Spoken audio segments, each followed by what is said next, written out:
Სარჩილ ხაბაძე აჭარაში ვიზიტად მყოფ უკრაინელ ჟურნალისტებს შეხვდა დონეცკის ოლქის სხვადასხვა ტელევიზიის გაზეთისა და სარეკლამო გამომცემლობის 15-მდე წარმომადგენლები. მათ შთაბეჭდილებებს თავიანთ სტატიებსა და სიუჟეტებს შეასახავენ. შეხვედრაზე აჭარის შესახებ მოკლემეტრაჟიანი ფილმის ჩვენების შემდეგ ისაუბრეს ბათუმსა და დონეცკს შორის რეისების დამატებაზე, ინფრასტრუქტურის მოწესრიგებასა და კულტურულ საგანმანათლებლო გაცვლით ღონისძიებებზე. სტუმრების შეკითხვების სამეფო კურორტებთან დაკავშირებით მარშრუტებს მთავრობის თავმჯდომარის მიზნებს ქვეყნებს შორის ურთიერთობის გაღრმავებასაც შეეხებოდა. დონეცკიდან უცხოელი ჟურნალისტების ვიზიტი აჭარის ტურიზმისა და კურორტების დეპარტამენტის მიერ საზღვარგარეთ წარმოებული სარეკლამო კამპანიის ფარგლებში მიმდინარეობს. შეხვედრის ბოლოს სტუმრებმა სიმბოლური საჩუქრებიც გათვალეს. ბათუმი ძალიან ლამაზი ქალაქია, მოხიბლული ვარ თქვენი ბუნებით, სამზარეულოთი, ხალხით. თქვენთან ჩამოსვლა ნამდვილად ღირდა, თუმცა მიმაჩნია რომ სერვისი ცოტა ძვირია, რაც სამომავლოდ უნდა გაითვალისწინოთ.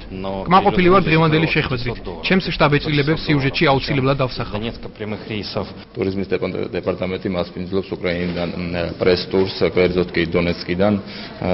ჩამოსული არის 15 ჟურნალისტი. გავაცანით ბათუმის და რეგიონის ტურისტული პოტენციალი. ჩვენ გვაქვს უკვე პროექტი, რომლის მიხედვითაც მოხდება სრულად რეგიონის მარშრუტების დაგეგმვა. ეს განახორციელეს ლვოველმა კონტრაქტორმა. შესაბამისად, სეზონის გასვლის შემდეგ უკვე მომავალი სეზონისთვის დაიწყება მზადება. ჩვენი მთავარი მიმართულება იქნება ჩვენი რეგიონის წარდგენა დონეცკის ოლქში, განსაკუთრებით, სადაც პარალელურად მოახდინეთ ისიც, რომ ვიზეერის რეისი ხორციელდება ქუთაისზე.